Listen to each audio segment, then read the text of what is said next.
we go. Welcome to the CanadaGuns Talk Show, episode 98. No luck catching them viruses, eh? I am your host, the Crover. Say hello, everybody, and take off your fucking masks.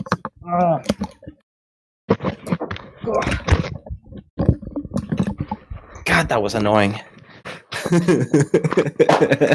I try living weeks like that at a time. Oh, that's gotta suck. I can actually hear now. Yeah. So nobody get no luck catching them viruses, eh?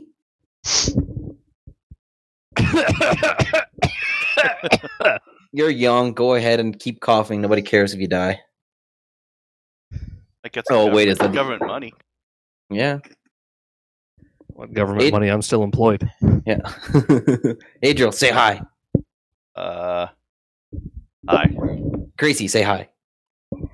Hi. Ibby, say hi. Hi. Yes, none of us have died. None of us have caught anything yet, I think. And we are still here. What have you guys been up to? Has anybody actually done anything gun-related lately? We're going to go with the two old ones, and then I'm going to go with me, and then we're going to talk about you, okay, Ibby? Sure. Okay. Adriel, what have you been up to? The old one, hey. Yeah. Mostly making ammo. Because, like, normally, I think I've talked about it on the show before. I don't tend to reload a lot because time is precious and the savings aren't huge. But right now, time is not precious. Everyone has lots of it. So I've been making some ammo. Made some rounds of 6.5 Creedmoor in red and gray. Ooh. That one's for killing animals. That's for killing gray stuff. Cinder blocks, maybe? I don't know. And then I ran out of bullets for that. And now I am slowly chugging through, trimming up some 308. I've got it sized, and now I'm trimming to length. And all nice up. If I get through too much of this stuff tonight, what I might do is start neck trimming it as well. Oh my god. Actually, I have one here that has been neck trimmed. So either the outside has been kind of worked in a little bit. So you just get like a nice consistent neck thickness. Normally I don't do it because I don't care, but I got the time, so I'm gonna slowly be chugging away at that. Just knocking some of that in here. You've seen this before, this setup though, right? No, I hadn't. Today's the first time I've seen that setup. Explain it. There's your chuck on your drill. Take you around, you pop it in there, you tighten it down. And then you've got a pilot with a cutter on here. So the pilot sets the length that's going to go in there until it hits that shell stop. And that's going to trim that case to some uniform length. And it shouldn't be a lot. Now you can see there, we've got a uniform length piece of brass, which is important if you're going to crimp them, which I'm going to crimp these because I might end up using them in my 308 Garand. So what I'm going to do is, after I'm done this process, I'm going to chamfer the edge, take that burr off the outside and inside, and, I don't know, start loading them up. Put some bullets, some powder, some bullets, crimp them on there. I prefer to crimp my stuff that goes into semi-autos so that the bullet doesn't get pressed into the case. If you get a nice crimp on that crimp cannular there, that's not going to happen. So I've shot both crimped and uncrimped, and I never saw any bullet walk on me. The only bullets that I've ever had walk on me were on my 44 Magnum, because those were 240 grain projectiles that if they weren't fucking strapped into the brass, they would fucking walk on you. Yeah, that's one risk is with revolver ammo, having it come out. But with this, I've got some. I don't think these are 150s. I think these are 120s. This is just 38 special here. And with these, I've got a pretty hefty roll crimp on there so that the bullets don't come out of there. But with 308 and that kind of stuff in like a violent action, like an M1 Garand or an M14 or something like that, those bullets are like smacking the feed lips pretty hard, and the ramp pretty hard. So really, I prefer to have a little bit more stank on that hold there, so it doesn't end up pushing in. I actually had the Type 97s and CJ95 would do this like when combined. CJ95 didn't have like that much tension on the neck, and my T97 liked to put the bullets in the case because it would hit that feed ramp a little bit too hard. So I just like crimp. I'm gonna do it anyways, just because I have the time. If I didn't have the time, like I would just put the bullet in and go out to the range. But since I have the time, I'm gonna trim everything to length to make sure that they're all the same. Crimp them. If I wasn't crimping, I might just gauge them. I might just get my calipers, check them, make sure that they're not over the trim length, the overall length max, and then call it a day. But I'm gonna trim them. When you trim, how far back do you knock back the edge of the case? Because I think my lineman manual says 15,000 is like it. What do you mean knock back the edge of the like case? How much do you trim to like max overall case length? Oh, and no, these the things are recommend- set. I think they trim to like min. I could measure one of these 308s after I'm done trimming it. Interesting. So they don't actually have a. There's no adjustment on there. There's no adjustment. Oh No, they always trim to the same length. It's a lot of Lee's stuff is made for like the idiot proof. I kind of like because I am reading 0.1 on this thing for length. Now I'm gonna have to go look for what the max, what the case overall length of 308 brass is. I don't know what. Oh, look at that! You got a manual right there. How fucking convenient. Yeah, I don't know what the max is, but oh fuck, there's 308. 2.015. What it says for the case length, but I'm not sure if that's max. That's probably max. And I trim these to 2.1. So I guess that's 5 thou shorter. I think. I don't know. Well, there you go. But it makes it easy, right? Because you trim it to length, chamfer, done. Yeah, I like my my Lyman case trimmer because you can fucking fuck around with. You can get exactly down to the 1,000 that you want in terms of trim length. But it is it's slower than what you're doing. Yeah, this is decently fast. Your fingers will wear out. That's why I'm wearing the glove on the one side, because you're constantly. You're channeling Michael Jackson. You're putting these in, you're chucking them up, and you're holding this tiny. You can get a nice big wood handle one for this thing. I'm just lazy and cheap. But like that's quick, and that's a case done. So it could be a pretty quick way of chugging through quite a few cases. Like I've only been working on these as we've been on the prep here, and I've already got quite a few done there. Nice. Yeah, I'll finish these up tonight, and maybe I'll neck turn if I get bored, or maybe I'll grab that Lyman Case Prep Express and I'll start chamfering on it. Nice. And I don't know. I got that nice Matrix Aerospace 6.5 Creedmoor that I can't take to the ring.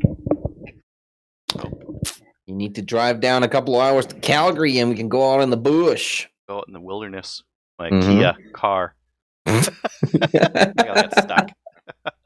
You would get stuck. Yeah. I'm not even sure my fucking Forester would make it out there right now, because the road in from Calgary. Because I was checking the map from Edmonton for you. You come in through back roads on the north. I come in through the back roads in the south, and the south road into the spot that I sent you. That road gets washed out because there's a creek there, and I'm sure that shit's melting right now. So that creek must be swollen or completely washing out the road right now. Yeah, well, I don't know. Not a super big priority, I guess. No. Nope. It'd be nice to get out. Mm-hmm. Yeah. But it for me. Nice. How about you, crazy? Well, all the ranges in Ontario are still closed. They probably will be until May at this fucking point. Because the government's extending the state of emergency here until May. Which sucks. I hope it's done by my birthday, because I always go shooting on my birthday, and if not, I'm gonna have to find some fucking Crown land to go to. Hit up DV. Go up north. Wouldn't it it should be that like they should put in regulations so that non-essential businesses can still remain open if they follow certain guidelines. Like the guidelines should be like any common surface, any common areas get washed down, and like massive, like 3-meter, 4-meter distancing between, because then at least the ranges could stay open. Well, before they went so strict, that's what they were doing, and the ranges were doing that, and Silverdale was doing that. They said you must leave at least a bench between shooters, no more than 50 people on the property, because they said no more than 50 people can conglomerate. Now it's down to 5, so good luck on that. But they just said non-essential businesses have to shut down. So it'll probably be until May before they're open back up again. So I can't really go shoot anything. So I loaded some 357. That's about it. The good thing with having all the same brass from all the same company is you don't got to trim it, and it's all going to be the same length when you crimp it. So I you have can just never be- once trimmed pistol brass. Like not You have my to. 38 or my 357. I've never had it be too long. And It won't lengthen though. Like the whole idea with rifle and bottleneck brass is that it lengthens as you pull the expander ball out. It'll lengthen a little bit. You don't do that with pistol. With pistol, it's just the crimp on the outside pushing down. So right? I actually did have to trim a 38 casing, I think it was, but it was really weird. It was, for some reason, after it was done, it was too long anyways, and the casing was cracked from the neck for like about a millimeter. And I just remember going down and trimming it down past where that crack was. Cool. Yeah. And I was like, yeah, okay, this should be fine. And that brought it down to about the same length as every other case that I had. And I was like, well, I guess that works out okay then. I don't know how the hell that happened, but I remember the cutie guy was jerking off that day. Yeah, this is the same guy who was jerking off when this fucking squib here happened. Mm-hmm. But yeah, it's basically it. I loaded some 327. Other than that, I've been like eyeing motorcycles. That's where my next big purchase is going to be is bikes, because I have no more room for guns. So yeah. Grover, do we have people on the stream? Do people find it? Is Twitch even a thing? It says that there's 4 people looking at it. Okay. I'm sure if we showed like some cleavage, we'd get more people. But fuck! Hold on a that's second. the Twitch thing, right? We just got to. Well, I don't have cleavage, virtual. but I've got Iron Maiden, so that's kind of like cleavage, right? Yeah. I mean, if you had a whiteboard behind you and you could bend over to update the numbers on the whiteboard every once in a while, that would probably be crazy right. too. Yeah, that and then stupid meme shit pop up every time someone like subscribes or whatever the fuck it is. when do I start selling my pee? That's you got to start with the bathwater first and get them tempted. I mixed it. I mixed it up. You know, it happens. Pee, bathwater, it's the same thing, right? Dirty underwear. That's where the real money Dirty is. underwear. There you go. Has to be used. Has to be used. And speaking about dirty underwear, how you doing, Abby? Good. How's those Crove undies coming? How's your sales going there? I gotta say I haven't sold any, but I expect the business to boom as soon as the masses find this video and completely pick us apart for being fucking weirdos. But speaking about weirdos, yeah. How about you? What have you been up to? Me, not a lot lately. I have a very comfy chair upstairs and a lot of Netflix, and like for being out in the middle of nowhere, the internet here is amazing. So yeah, I was gonna say, like, even if your potato camera is not super high quality, like I'm seeing no frame drops and no pixelation, so it's great. I'm on internet right now over a cell tower, so we have these little hub devices. I also have another backup for ExploreNet, the satellite system, because the partner, she works on the internet, so just in case, we've got lots of internet, but it's fantastic. I was really impressed with it. So we get about, I think it's 50 meg, so it's not so bad for being in the middle of nowhere. That is surprising, but I know that those are very finicky. I have to deal with those LTE modems at work, and they are a fucking bitch. It is a pain, but I may or may not have run a very high gain antenna towards the cell tower up on the roof of the house. Also, I'm the closest house to the cell tower, so nice. Yeah, it's never been a problem yet, and everything's UPS, so even when the power goes out, the internet still works here. It's great. Well, and does your one have a built-in battery as well? Just for the clock, but nothing to keep it running. Because I know a lot of them have like a built-in battery now. Yeah, some models do. Yeah, but I've I had a bunch of UPSs fall into my truck. So here's a funny story.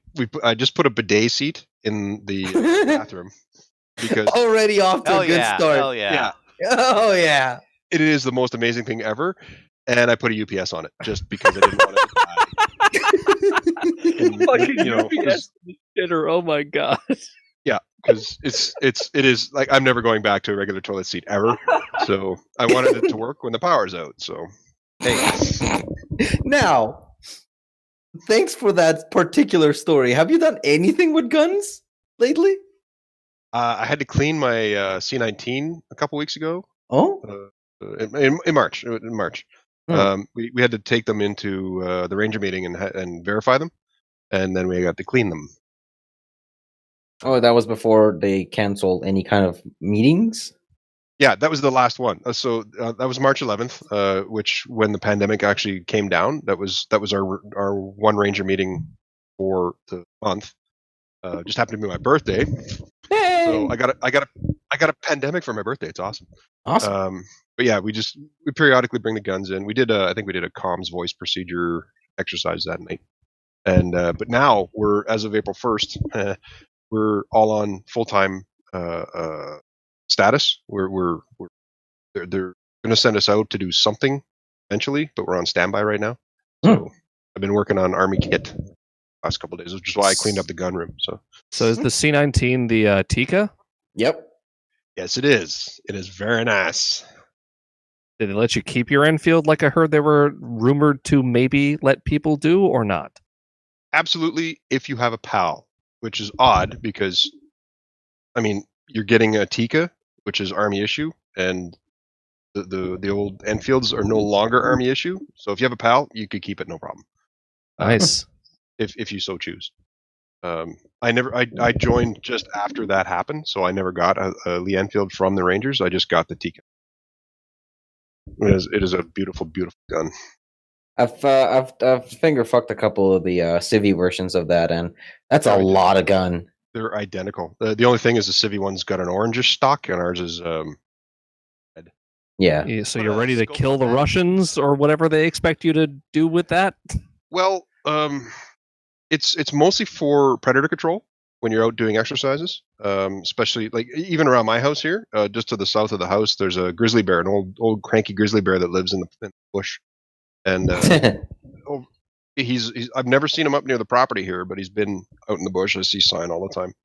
But near the house, there's been I had a moose walk through the other day. Walked right through the yard. Went out the driveway and up the road. Lots of cougars, lots of foxes, all sorts of stuff like that. What were you gonna say, Adriel? Do you have a scope on that thing, or is it just iron sight?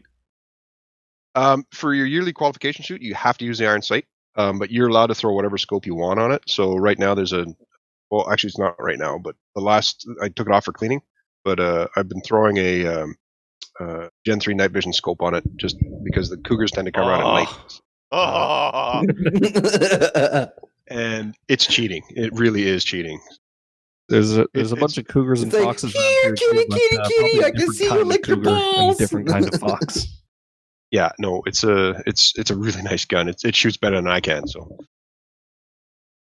the only problem, they don't come in left-handed. That's the one drawback to them. So.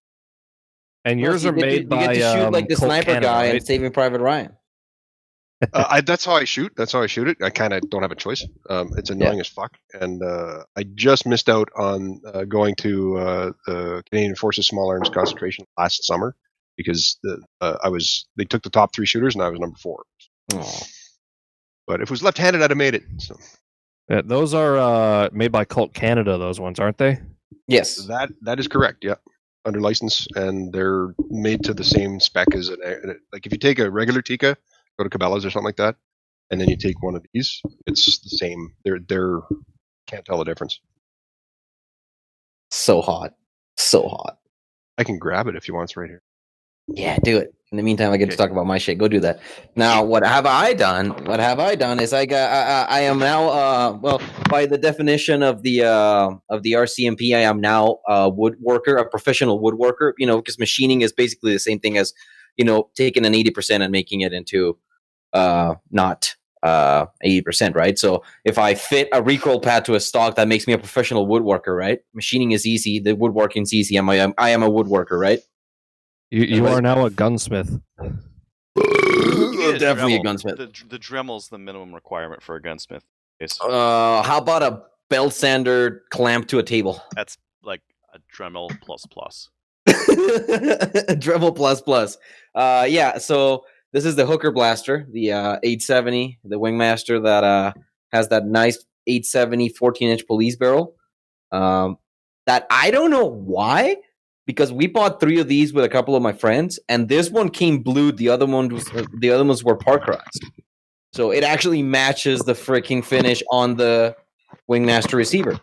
But what had happened was the previous owner had like just fucking taken a hacksaw to the stock, and it was like maybe like an inch and a half shorter and at an angle. So I dug through my parts bin and I found an old wood stock for our 870, because of course I have spare stocks for 870 with how many fucking 870s I've had, and it had no butt pad. So I went and I got the grind to fit recoil pad. And this thing is nice, man. Once you're done with it, it looks slick as fuck. I didn't super go down to like taking it off and finishing off the polishing down to like super tight, but like it's probably a better fit than any recoil pad out there. So was that that one comes of the from the Remington factory. ones or a Packmeyer? It's a limb saver. Oh, It's the limb saver grind to fit recoil pad, and it is so squishy. Nice. So squishy. And yeah, the hooker blaster is ready to not do anything because I don't see hookers ever. I'm married. And then the other bit of gun stuff that I did was this definitely makes me a gunsmith, because you see, I fixed the recoil pad on my RDB with Gorilla Glue. Told you, man. Great. Did you ever get a response about warranty or cost or anything like that? So warranty for Keltec in Canada is through a company called Vault, and they said that they are closed for the pandemic. So contact them in a few weeks. It made it sound like they could probably just send me a new one. If this thing holds up, I'm not sure I will, unless I decide to sell the gun. Then I'll sell it with an actual pad that's not super glued. But yeah, I under the advice of Adriel, I put some glue on it. I put some clamps on it, and as far as I can tell, it's fucking solid, dude. Like There's 223. a rubber piece that goes over top so you can't even see the crack. Yeah. Who cares, man? Put it on. Just don't worry about it. See if Vault will send you a new one or what the cost is. But Oh yeah. Well, see, I will explain further. Let me just safety check this guy. Oh wait, this is a fucking stupid bullpuck. You can't safety check these stupid things. You need a fucking flashlight to look inside the goddamn fucking chamber. But it doesn't have the toilet bowl like the F2000. Nope, no, but it does have the HK slap. Oh yeah. you don't have one of these? Oh, I have something Don't you have one better. of those? Look at that! I got my fucking flashlight. Oh, look at that! It's good. That's good. So why did this break? Is because Keltec has a gas adjustment procedure for these guns, because it has a great big old adjustable gas block on this thing, and you're supposed to get these things down to just enough recoil where the bolt will cycle all the way to the back but not hit the back of the receiver, because the bolt travels literally, like, the chamber is right here, their mag is right here, so it picks up around from here, like it goes all the way back here to eject the case, but it really only needs to eject the case somewhere around here, so there's still quite a bit of travel for the bolt to go back farther. And the gas adjustment procedure for Keltec that is in the manual says turn the gas off and start opening it up more until it reliably feeds, and then go one more and then stop. That way the gun will not, the bolt will not strike the back of the receiver. and it makes them incredibly soft shooting. But the problem is all along the adjustment procedure, you get double feeds, or rather a failure to eject with the fucking next round getting jammed under the half extracted gas case in the chamber. And it is hilariously hard to get that thing cleared.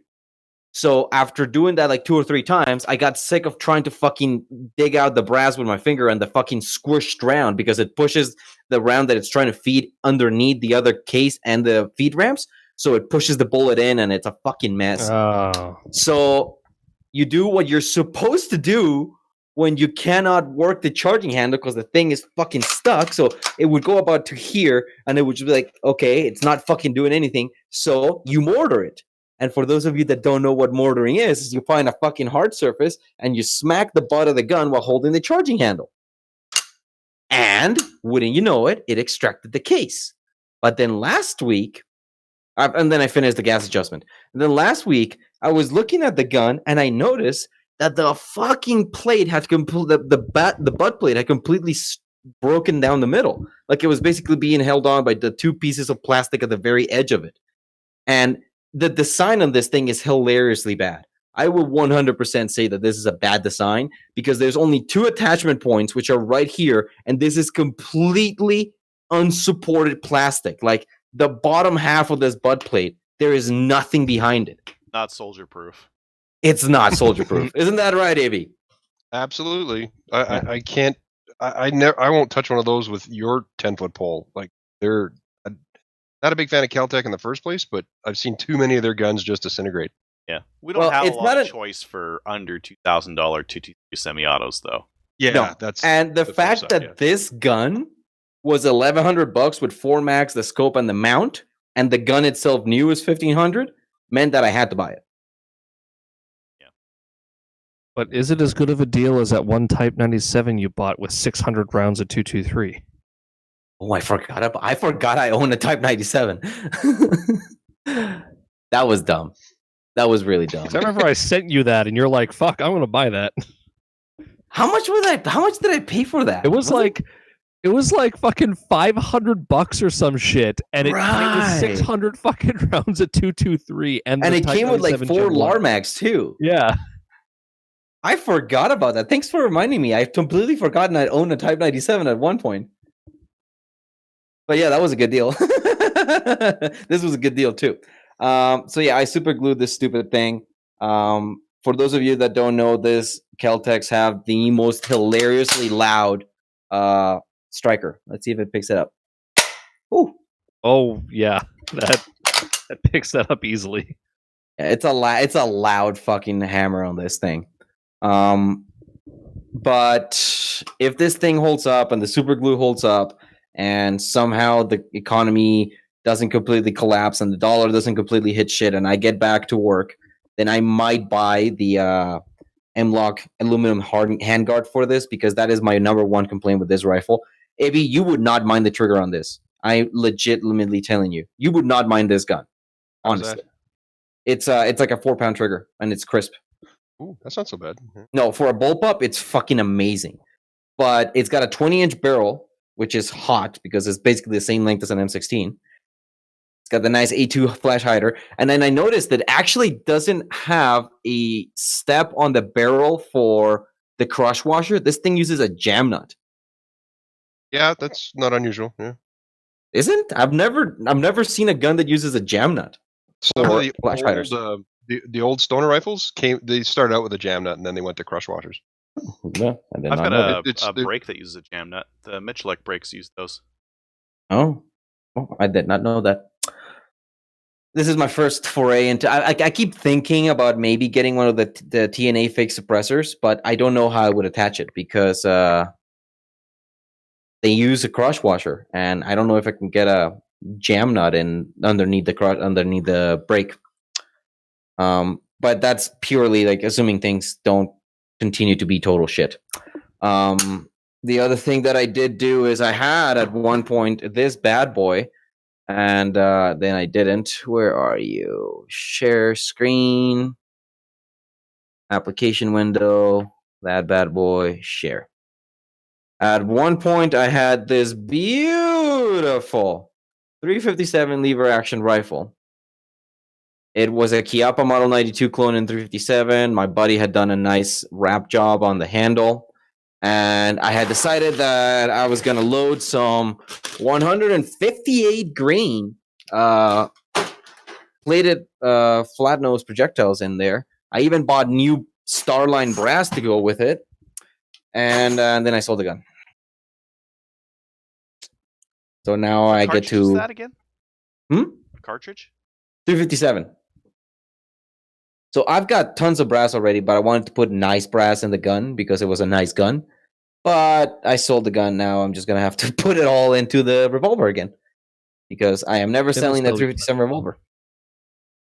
I've shot 125s and 158 Cam Pros out of my revolver. It'll be plenty fun. Oh, no, dude. If you can find them, Hornady makes 180 grain projectiles for 357. I remember you got those when some play a wholesale or whatever it was shut down. No, actually, Janitor Pan sent them to me. Oh.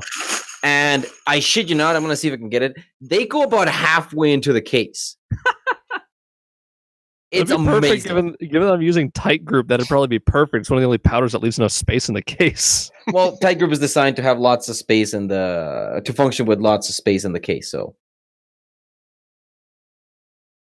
that's why Tight Group is nice because you can literally throw 3 grains in there, have all empty room, and it will work just fine. Yep. Like min load on a 38 for the 125s is 3.6, maybe. You can go down. You can go way down. One of the guys in my 3-gun club runs. He calls them bunny fart loads in his 9 mil, and I think he's running like it's something grains. Yeah, I hear mouse fart a lot for stuff like that. No, see, what you need is trail box, and you just fucking dip the case in there, take a playing card and take it off the top, and you cram the projectile on top, and you'll still not fucking hit top pressure. I love trail box. That shit's hilarious. Isn't that right, Adriel? In between there. I've got some trail balls. I've also got some SR 4759, which is a pretty bulky, low-speed, old-timey kind of a projectile, and I like both. The Trail Boss is it costs a lot to reload for a cartridge because it uses so much in it, right? 1 pound doesn't go very far. That's one of the good things with the Tight Group. But you can double charge with Type Group very easily. Oh yeah, you can almost triple charge with Tight Group for some of it. Like it is concerning, but like you only use like for 357 when I got the 158 grains, I calculated I could load 1,200 rounds with a pound of Tight Group. Yeah, I've got an 8-pound jug, and it just doesn't seem to ever like dip down. I've been using an 8-pound jug for like 4 years, and I don't think I'm halfway through it. You got to get it progressive though. That's when you really. I really do. But the thing is, I only have like the only shit that I reload that Tight Group in is 38s. So I'm literally running like 3 grains at a time. I mean, at the very least, you should get like a lead turret press. Like it's like $300. Bitch, do you have $300 to spare? Because I don't. Actually, yes. Where is it? There? I don't even know. Huh? There it is. There it is. My turret press. I know this other crap. Looks just like that one. It does. Yeah. Mine's over there somewhere. I can't go. The cable on my webcam's not long enough to go find it. All right, Abby, show us that beautiful rifle. I'm done talking about my stupid shit. So what did that Keltec cost you? $1,100. Oh, because this guy's free. Oh, fuck you. There's a My Little Pony on your windowsill. Fuck you. I mean, it's not quite free. It costs you your soul you get for a while. You get paid to learn how to use it. So, and trust me, considering I was in the regs for 30 years, the Rangers does not take your soul. No, it's way more fun. But yeah, it is butter smooth. Need a cigarette now. But you know what else is free? Bullets. Oh, fuck you. They're really, really nice. I got some of that stuff. This is a It's made by IVI in Quebec, I think they are. Yep. But it's 180 grain nozzler. I think it's about 42 grains of powder in them. I don't They're- have the nozzler stuff. I just got ball ammo, 147 grain. Yeah, it has to be 185 grain, and it has to be the AccuBond nozzler tip. That's the only thing we're allowed to shoot out of this rifle. Wow. What if Only the thing. Russians come? So- What are you gonna do then? That's not gonna go through any kind of bulletproof vest. No, but it'll take a bear down really nice. Oh yeah, yeah. Which is kind of the point. But during this summer's but will it take down a Russian bear? sure. But yeah, during the summer, What if they're during wearing the plates? shoot this summer. Yeah, what if the bear's wearing plates, huh? Then you're fucked. Well, I got some green tip around here somewhere, so. But they had a problem with because the company isn't producing enough for all the Ranger units. So like those 2 boxes I have, that's all I've got right now. Oddly enough, I don't know if I even have them right here.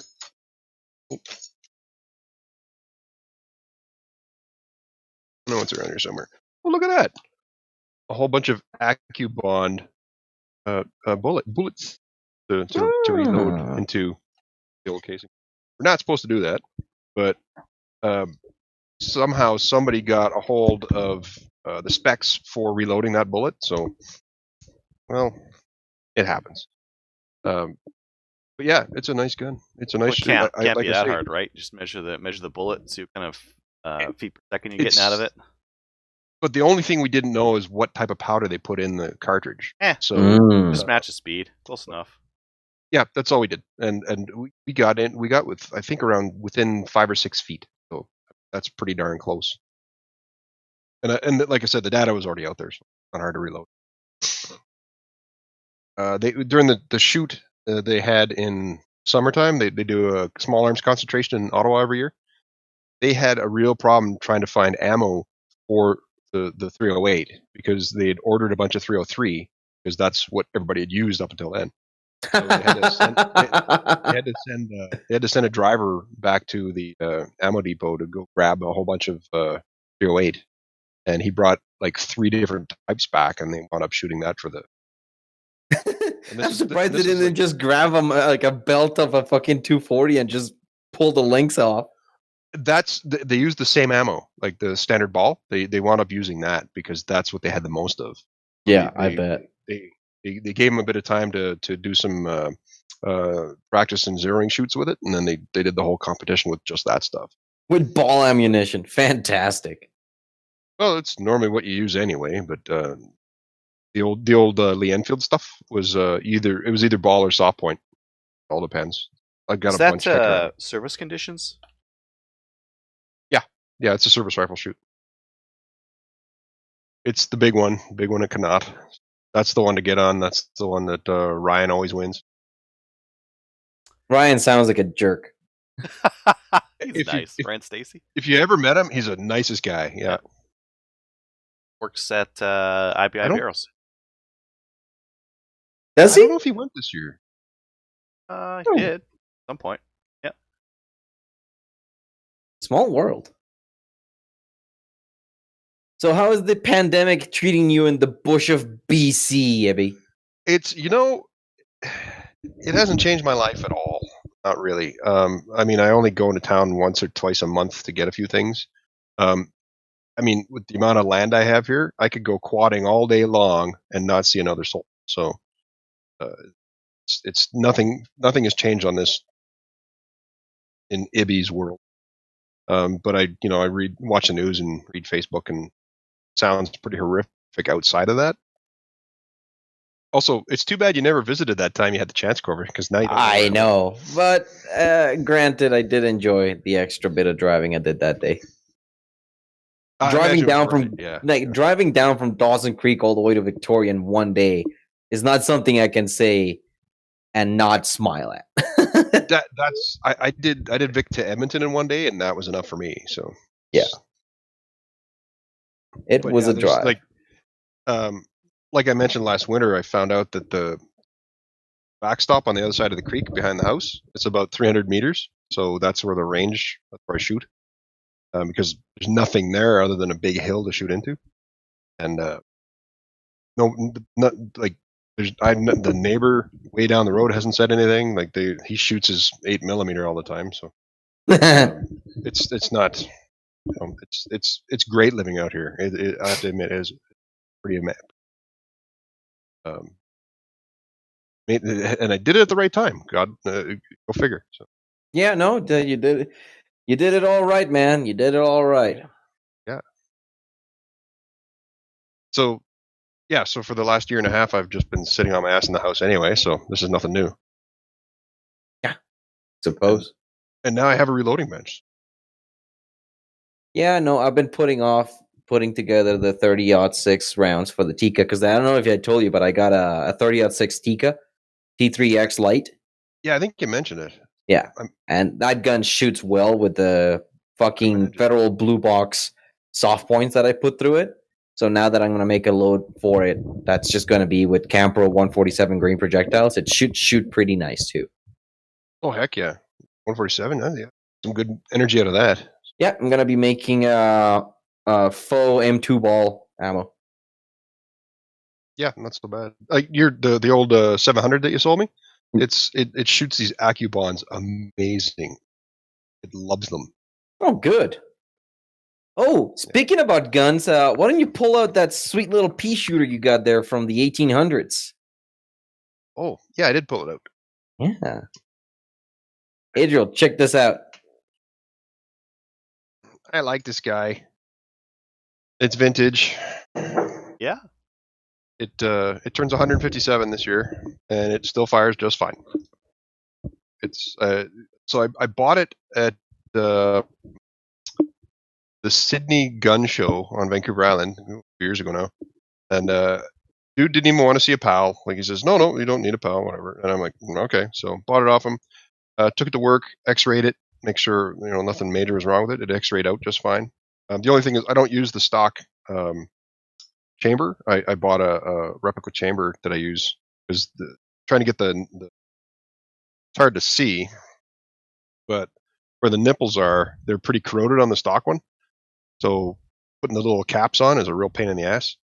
So I got another one. So I shoot everything stock on the gun except for the chamber, and it shoots just fine. It is super fun, and I could put it in a holster and wander around the property here with no problems whatsoever. Great. It is. You can take that thing and just hang it on your mantelpiece if you wanted to. Take that trigger lock off it too. It's an antique. You don't need to do anything for it. I treat everything like it's restricted, so everything in the vault gets a trigger lock anyway. I just buy these little cheapy ones from Canada Ammo. It's great. I got about 20 keys for them now, so put them in all my gun cases, that sort of thing. So it's just handy. So for the people that don't know, tell us what that is. Oh, this is a Colt 1851 Navy.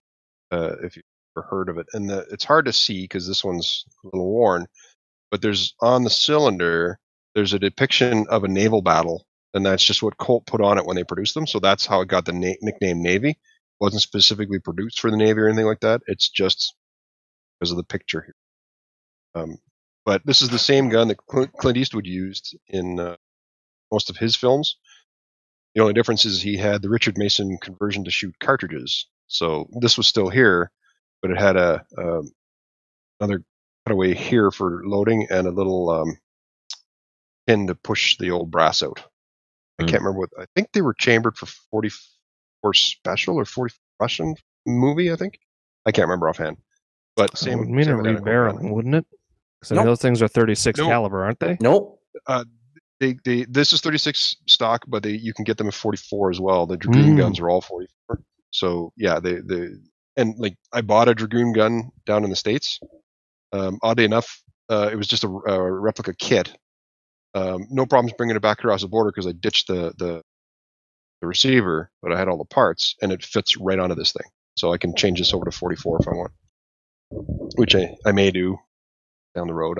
I haven't shot it since I moved here, but it's got a bit more stopping power if that old grizzly shows up. Although I'm pretty sure I just upset it at this point. Yeah. Just tickle him with a 44.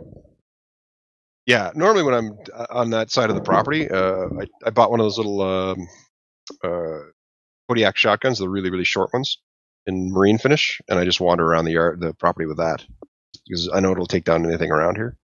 But I haven't even fired it yet. I haven't even test fired the thing. So Yeah, I haven't test fired the hooker blaster either, but I suspect it works. Yeah, I took it apart, cleaned it, oiled it, and I'm happy. I normally keep a bear banger first because it's not their fault that I'm wandering around, and birdshot and a slug.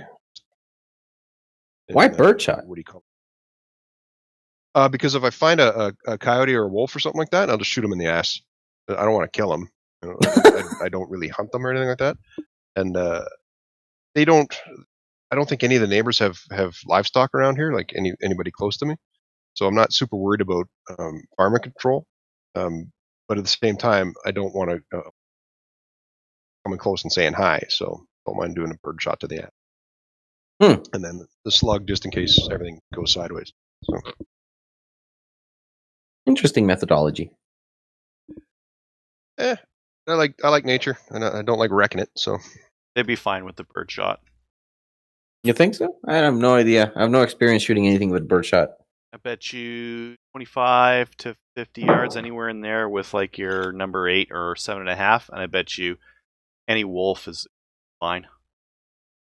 Yeah, that's exactly it. That's what I figured too. So it's never come to that, thankfully, and hopefully it won't. But it's like I say, it's not their fault I'm wandering around. So and right. I've seen tons and tons of wolf track this winter, lots and lots and lots. So they're out there. Oh, they haven't come into the yard, but they've been all around the property and up on the road and up in the hills. So, and I hear them every night when I go over for a smoke. Really? That's kind of cool. Yeah, it's neat. It really, because there's no, like, I'm out of the city so far that there's no light pollution up here and there's no noise pollution, whatever. So like when I'm sitting out on the porch at night, I hear everything going on in the bush. The odd time I'll bring up the night vision scope, or I got a little infrared thing for the phone, and you'll see stuff wandering around in the bush. That's spooky. The spookiest is the two ones that freak me out the most are the cougars, because they don't make any noise. Like, I mean, they might hear a twig every now and then, but they're really, really quiet. And there was one sitting on, like, there's a wood-fired furnace in a shed outside that heats the house. The odd time you'll see one sitting on the roof because it's warm, so they'll sit there. And the other thing that wasn't a danger or anything like that, but I was in the garage one day, and they call him stoat. A stoat came into the garage. No way. Yeah, a little tiny guy. He was about, maybe a foot long. Yeah. Pure white except for the black tip on the tail. Yeah. I know they're around here. I've seen them. Like, you can see just about any animal track around here you could think of, and I saw their tracks, but I never seen one. And it was wandering around in mess with the garage, like under the snowblower and under the lawnmower and all this sort of stuff. And I was trying to chase it out, but the thing never made a noise. It was like a ninja. It made no. It went across the top of a tent I have sitting on the lawnmower, and it didn't make any noise on this tent. So yeah, I've never seen anything like that. Yeah, we've got and he was nice enough. Around where I hunt, and there's one in my dad's garage actually. Very similar. Yeah, they must like the heat. Yeah, I imagine so. Yeah, I came out one morning, and there's one window in the garage that faces the house, and the window was broken, and I was like, "What the hell caused that to happen?"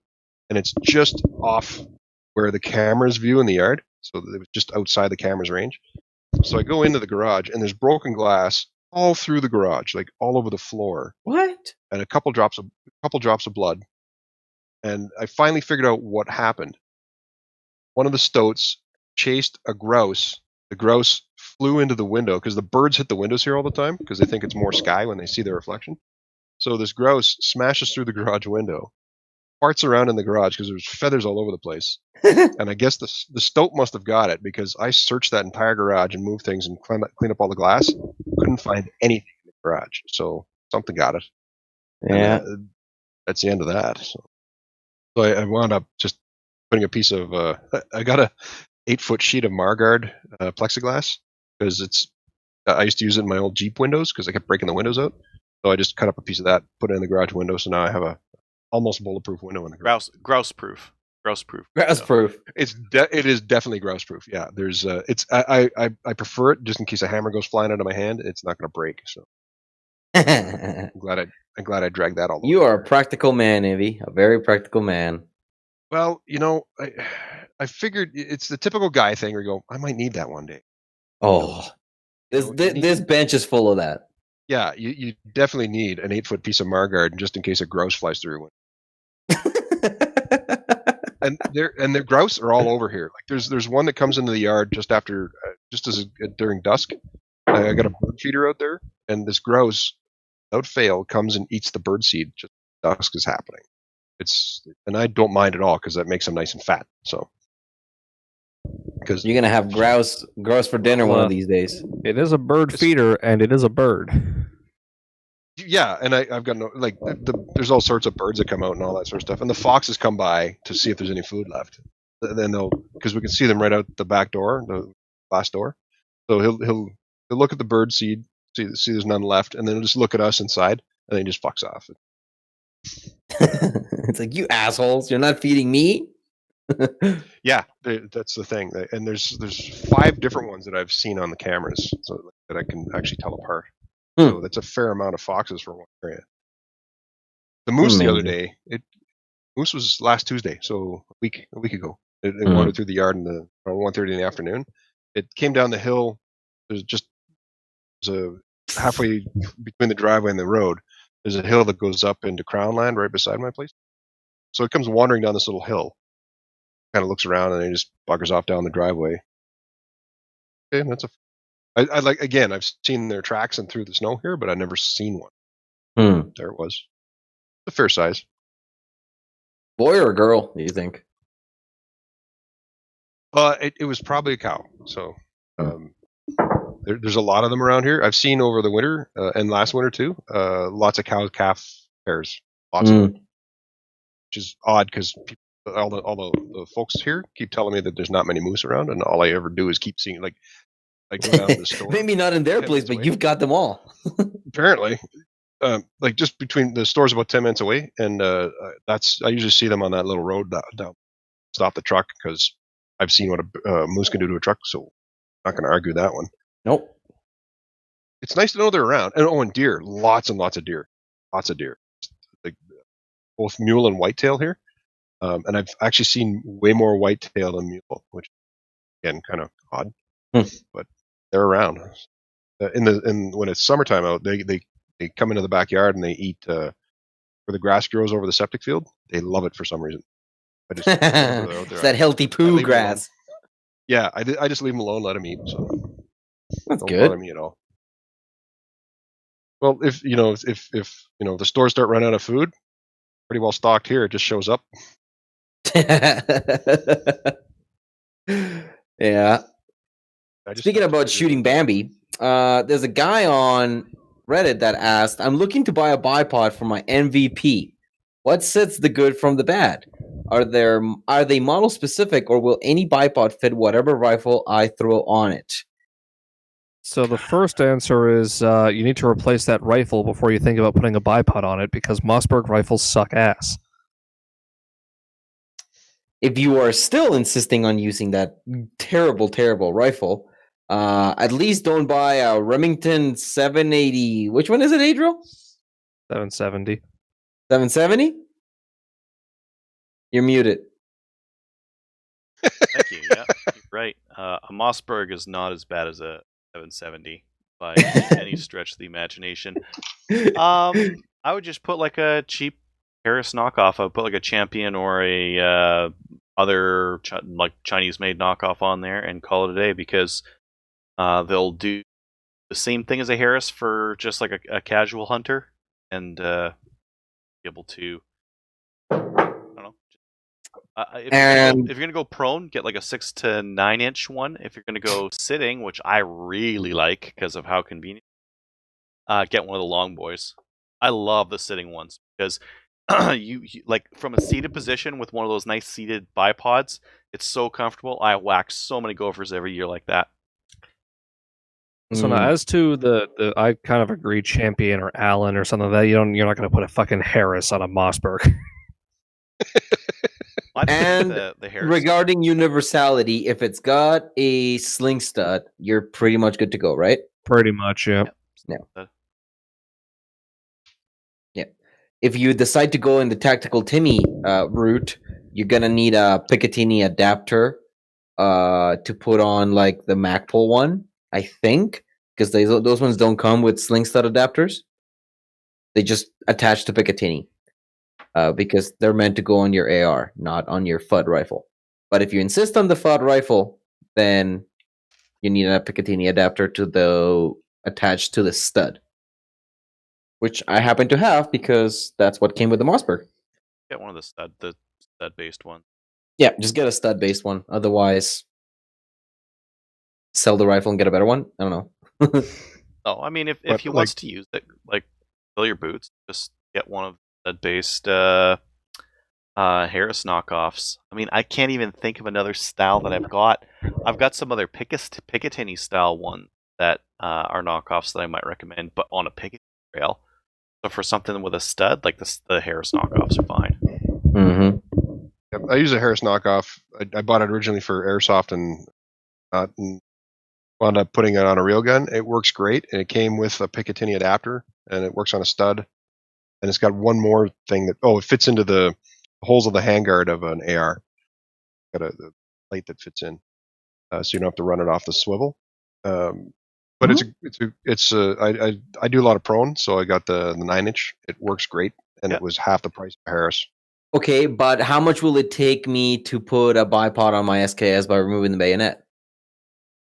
Just use the bayonet as a monopod. Oh, I love Yeah, that trick. I love that trick so much. Oh, On a regular AR, the bayonet stud, you can turn the bayonet 90 degrees, stick it up like parallel, perpendicular to the barrel, and there's your monopod. A lot of people don't know that. Is there actually a bayonet mount on the bottom of that? Yeah, like I actually if did you not look know at that. if you look at the back of the bayonet when you slide it on the barrel, just take it off, flip it 90 degrees, and have the bayonet connector face the trigger, and then just push it up. Flips right on, and it's meant to do that. It's meant to be a single bipod or a monopod. I did not know that, and I should test that with my dad's Chinese AR and the bayonet that he has. Yep, it'll work just fine. The thing is, like, it's fine for an AR. If you're using it on an actual fully auto, it'll just start digging into the ground, which is actually kind of fun to do. So, but yeah, it works like a charm. Oh, Ibby, once this show is over, you're gonna be able to tell these stories to these guys here, and they're gonna shit bricks. Start thinking about fuck, which one was it? The Bosnian War, because that one was funny. All the fuck, the radio station and the dog story. That's my favorite one. Oh, from overseas, yeah. Yeah. There's a few stories. Yeah. Yeah, they are. Oh, we have a message. Which of the RDB or the value of the RDB or the WK is more accurate? Okay, so the issue with the let's break this down because there's two issues. Number one, the WK. The WK should be more accurate because it's got a better trigger and it's got a free floated barrel. But the WK has substandard parts. Nobody knows where the barrels are made. The trigger that comes out of the box with WKs is fucking terrible. Fucking terrible. It is hands down the worst AR trigger I have ever handled. It has got to be 9 pounds and it's gritty as hell. You shoot that thing with a winch? I still don't think it'll be worse than that True North Arms kit trigger that I had. No, My you know what? It might be one of those. I'm not even bullshitting you. It might be a Chinesium special. It is the worst trigger out of the box that I've ever felt in a gun, aside from the MMP ones. Those ones are terrible. So we have those issues with the WK. The RDB. The RDB has an excellent trigger for a bullpup. As I've demonstrated before, there's take up, but then you hit the wall and 4 pounds, I would say. The reset, audible, and you don't have to go all the way to the front to the part where the take-up happens. You just have to go up to that wall first again.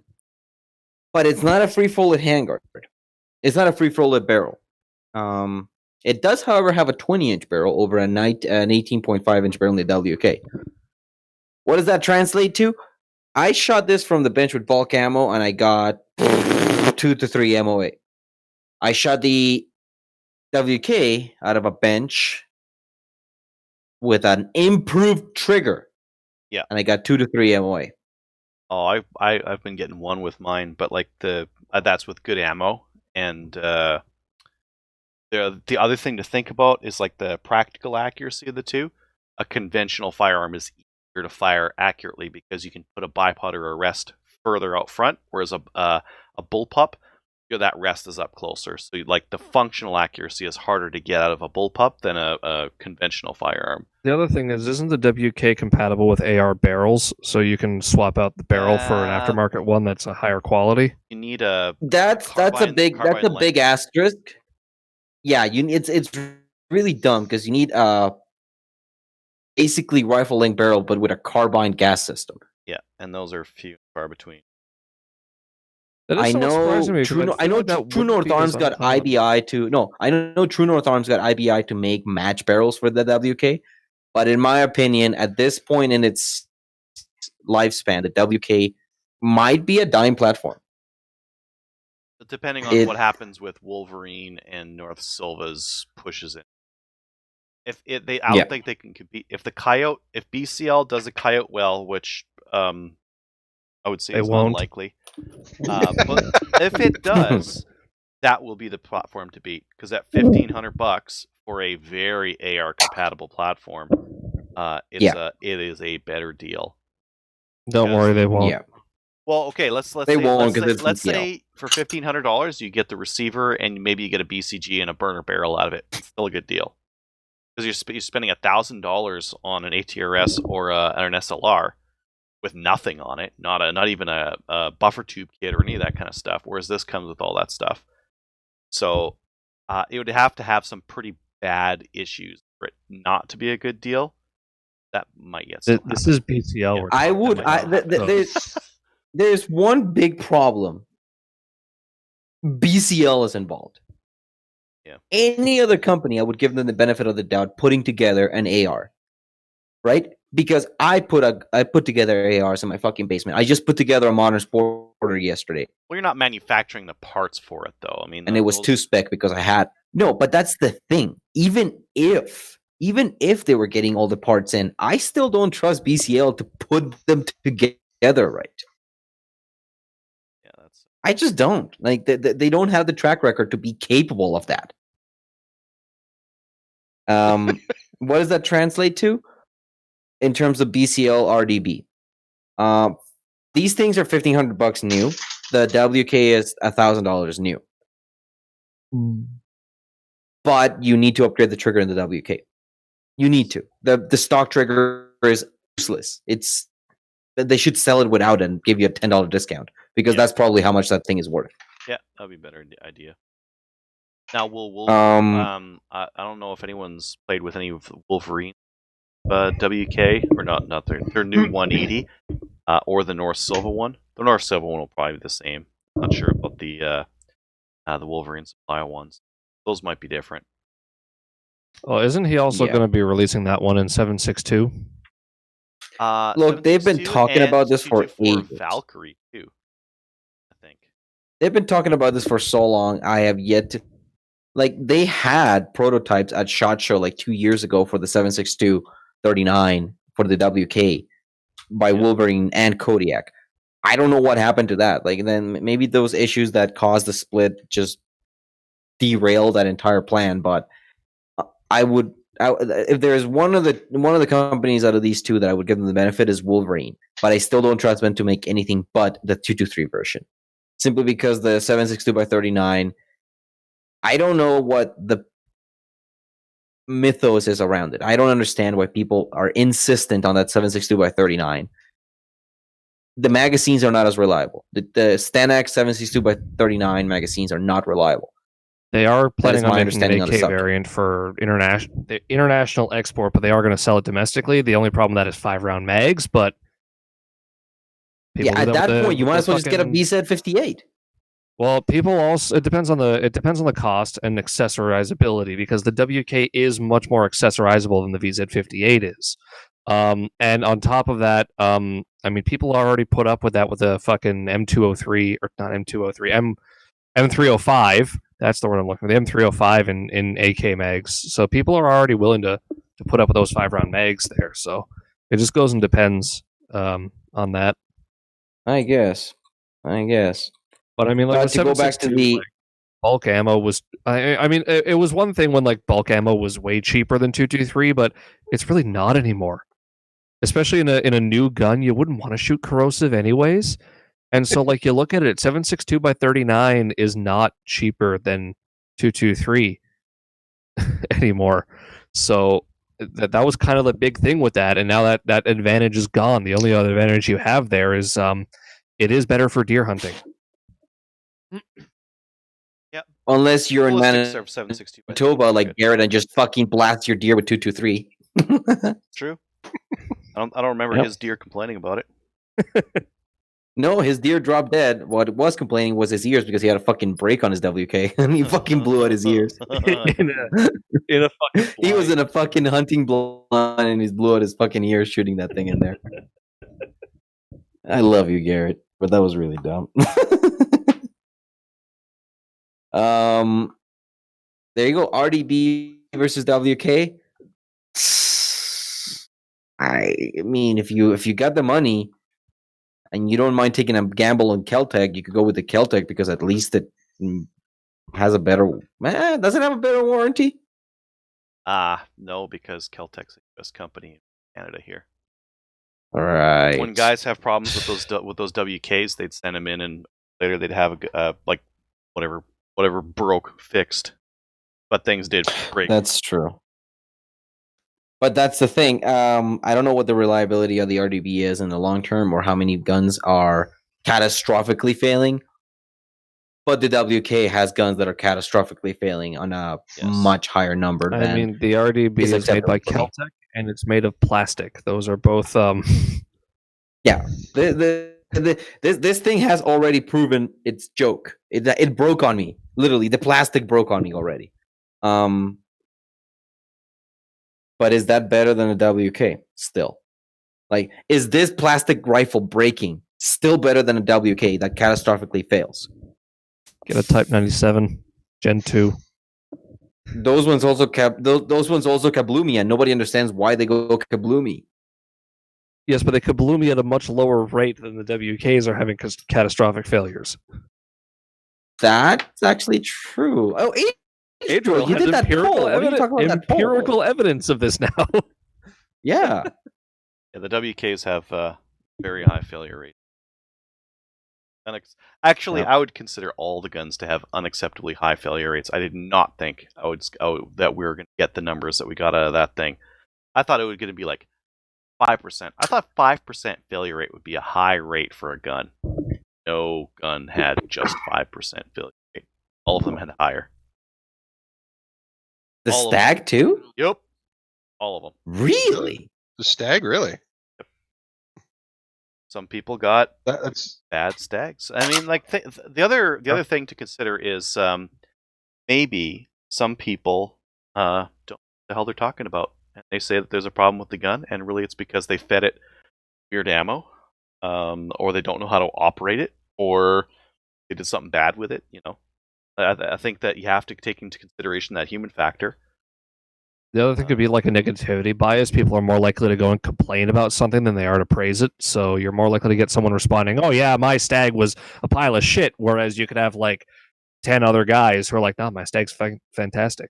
And the other thing to That's consider is interesting. if you paid more, because I also like people put their own guns in there and they put SKSs in there, and all really good in there. I think the fit and finish issue found on an SKS you would be complaining about if you paid $2,000 for Oh, a yeah. for, right?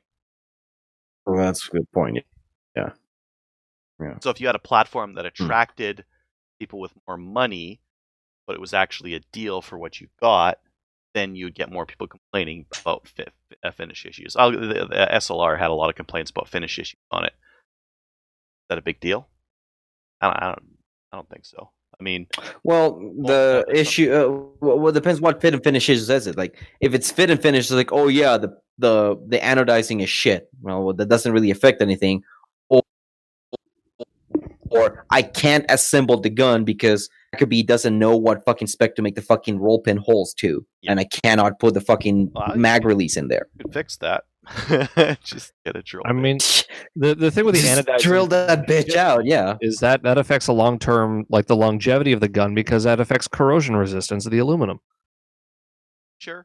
I think aluminum would be fine, even if you did like a shit job on anodizing. I think it would probably be fine. You could barbecue paint that shit and be fine.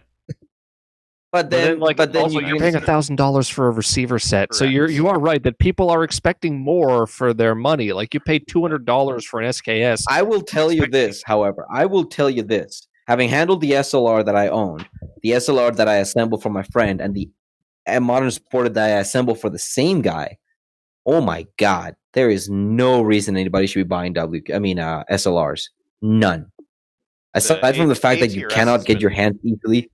ATRS has been making rifles longer and AR style rifles longer. Huckabee has, right? Oh my god! Like, I was surprised by how it comes together, because the rear pin being like fixed, pop the front one, and then it slides off the front like a fucking slide. And there's no nuts that you. But when you lock it, using the front takedown, but there's nothing. It is locked in there. It was amazing to see. It's like, imagine like a BCM upper and lower that have absolutely no play, or like a regular aero lower and an upper with an AccuWedge in there. It's just solid. There is really no reason anybody should be owning an SLR when you can get a modern Sporter. It's hilarious. Yeah, I think the modern Sporter is the better of the two, and for takedown as well. I'm gonna pull the bolt out of the thing. Oh yeah. Here, I turned a neck here. Yeah, no. The SLR takedown is fucking stupid. Take a look at that. See the necks? It's like turned and like fresh now. Fancy. Yeah. Very fancy. Not necessary. Okay, so RDB versus WK, basically a crapshoot. I would say that's the issue with the WK being issues with the WK are so high, but it's a Canadian warranty, so you can get it warranted in country. The RDB maybe less issues, but it's a U.S. company, so you'd have to get it warranted through the distributor house. So, and they shoot about the same. Yeah, this one's got a better trigger out of the box. And the other thing to consider is, like, do you want a regular layout rifle, or do you want a bullpup? Like, bullpups are fantastic truck guns. I think they're fantastic for carrying because they're very compact on your back. They're not as functionally accurate. You're not going to want to shoot a competition.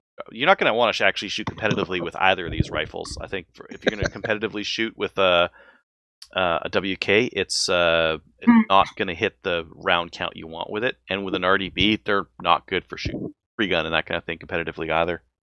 In range, I did notice that this thing, once this thing got warm, the barrel, the grooves did open up quite a bit. In range has done kind of a lot of videos analyzing bullpups in general as like a platform over the years, and their conclusion has always been that bullpups are kind of shit.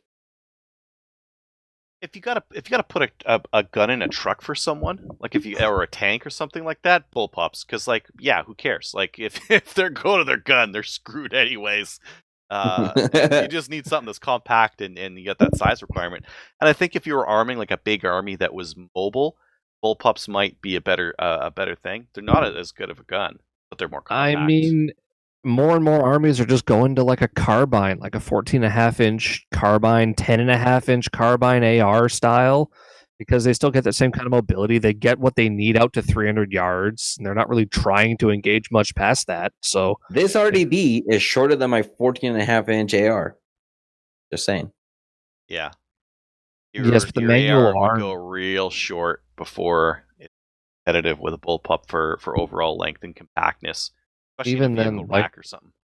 a lot of what they did was I kind of look at the advantages that provides versus the disadvantages of like operation of it, troubleshooting it, clearing failures, stuff like that. Horrible. And they're all just like Yep. it's Horrible. I will throw this gun under the bus because clearing jams on it fucking sucks. And it breaks the gun. Yeah, and I I mean, think the F2000 was another fucking.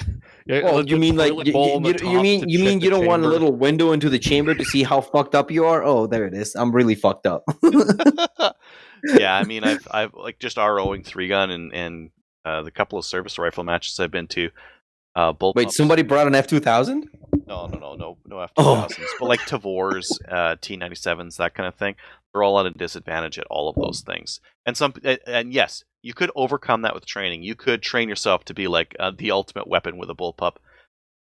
It's going to be additional stuff beyond what you would need to do with any of those. They do bring up another issue with the non-ambidextrous ones.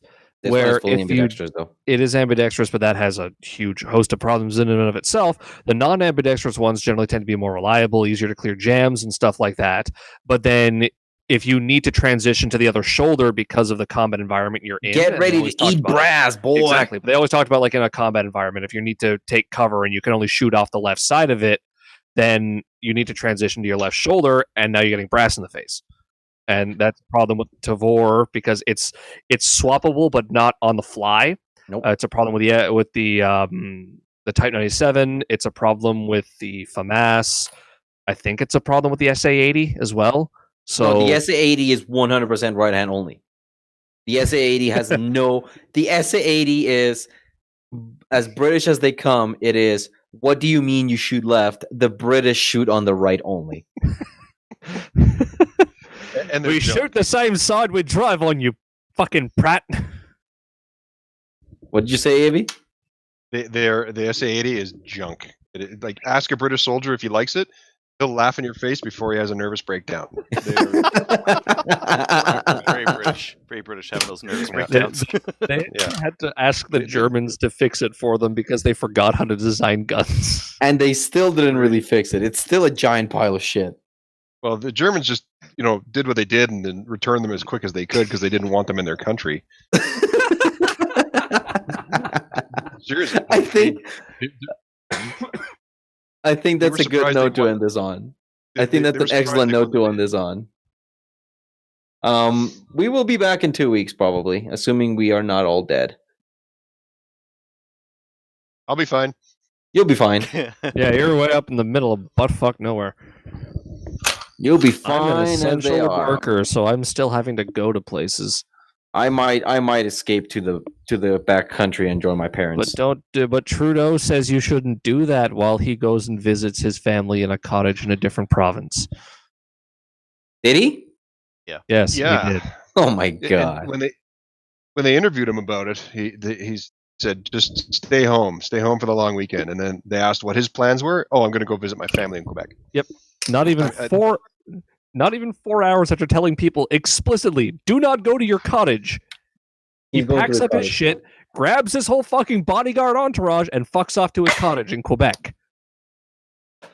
Oh, Trudy, never change, and he really hasn't. Okay, folks, enough of the bullshit. Thank you all for watching. We'll be back in 2 weeks. Hopefully, we're not dead.